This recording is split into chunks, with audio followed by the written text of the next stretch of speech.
ഇന്നൊരു ബൊക്കെ ഉണ്ടാക്കാനുള്ള പ്ലാനാണ്. അപ്പോൾ ബൊക്കെ ഉണ്ടാക്കാനായിട്ട് ഞാൻ പഴയ ഒരു കേക്കിൻ്റെ ബോക്സാണ് എടുത്തിട്ടുള്ളത്. ശരിക്കും പറഞ്ഞാൽ നമുക്ക് കാർഡ്ബോർഡാണ് ആവശ്യമായിട്ടുള്ളത്. എൻ്റെ കയ്യിൽ കാർഡ്ബോർഡ് ഇല്ലാത്ത കാരണം ഞാൻ പഴയ കേക്കിൻ്റെ ഒരു ബോക്സാണ് എടുത്തിട്ടുള്ളത്. എന്നിട്ട് അതിൽ ചെറിയൊരു ഹാർട്ട് വരയ്ക്കുക, എന്നിട്ട് അതിൻ്റെ ഉള്ളിൽ ഇതുപോലെ കട്ട് ചെയ്ത് കളയുക. പിന്നെയാണ് നമുക്ക് വരുന്ന ടാസ്ക്, ഒരു ടിഷ്യൂ എടുക്കുക, എന്നിട്ട് അതിനെ 4 പീസായിട്ടൊന്ന് കട്ട് ചെയ്യുക. 4 പീസായിട്ട് കട്ട് ചെയ്ത് കഴിഞ്ഞിട്ട് നമുക്കൊരു ഫ്ലവർ ഉണ്ടാക്കാനായിട്ടാണ്. ഈ ഒരു ഫ്ലവർ ഉണ്ടാക്കാനായിട്ട് ഞാൻ 2-3 മണിക്കൂർ അതുമേൽ ഇരുന്നിട്ടുണ്ട് കേട്ടോ. കാരണം എത്ര ചെയ്തിട്ട് ശരിയാവുന്നുണ്ടായിരുന്നില്ല.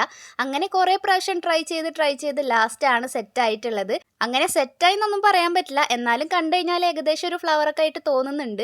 അപ്പോൾ ദാ ഇതുപോലെയാണ് നമ്മൾ ആ ഒരു ഫ്ലവർ ഉണ്ടാക്കേണ്ടത്. കുറേ പ്രാവശ്യം ഞാൻ ട്രൈ ചെയ്തിട്ടാണ് ഈ ഒരു ഫ്ലവർ സെറ്റായി കിട്ടിയത്. അപ്പോൾ ദാ എൻ്റെ ആദ്യത്തെ പരീക്ഷണങ്ങളാണ് ഈ കാണുന്നത്. കുറേ പ്രാവശ്യം ഫെയിലായി പോയി, പിന്നെയാണ് ദാ ഇതുപോലെ സെറ്റായി കിട്ടിയത്. അങ്ങനെ കുറച്ച് ഫ്ലവേഴ്സ് നമുക്ക് ഉണ്ടാക്കിയെടുക്കണം. എന്നിട്ടൊന്നുമില്ല, നമ്മൾ ഉണ്ടാക്കിയിട്ടുള്ള ആ ഒരു ഫ്രെയിമിലേക്ക് നമ്മുടെ ഫ്ലവേഴ്സിന് ഇതുപോലെ വെച്ചിട്ടൊന്ന് ഒട്ടിച്ചു കൊടുക്കണം. പിൻട്രസ്റ്റിലാണ് ഞാൻ ഈ ഒരു ബൊക്കെ ഉണ്ടാക്കുന്ന ഐഡിയ കണ്ടത്.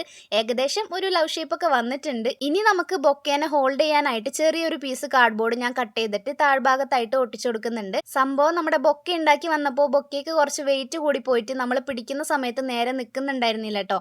എന്നിട്ട് ഞാൻ നമ്മുടെ ബൊക്കയിലെ ഫ്ലവേഴ്സിന് ചെറിയൊരു പിങ്ക് കളർ അടിച്ചു കൊടുക്കുന്നുണ്ട്. ഇനി ബൊക്കെ കവർ ചെയ്യാനായിട്ട് ഞാൻ എടുത്തിട്ടുള്ളത് പണ്ട് എപ്പോഴോ വാങ്ങിയിട്ടുള്ള ഷവർമയുടെ 2 കവറാണ് കേട്ടോ. സത്യം പറഞ്ഞാൽ ഈ ഒരു പണി എനിക്ക് ഒട്ടും അറിയില്ല. അങ്ങനെ ഫൈനൽ ലുക്ക് ഇതാ ഇതുപോലെ സെറ്റാക്കിയിട്ടുണ്ട്. എങ്ങനെയുണ്ടെന്ന് നിങ്ങളുടെ അഭിപ്രായങ്ങൾ കമൻറ്റിൽ പറയാം. ഇഷ്ടപ്പെടുകയാണെങ്കിൽ ലൈക്ക് ചെയ്യാൻ മറക്കണ്ട കേട്ടോ.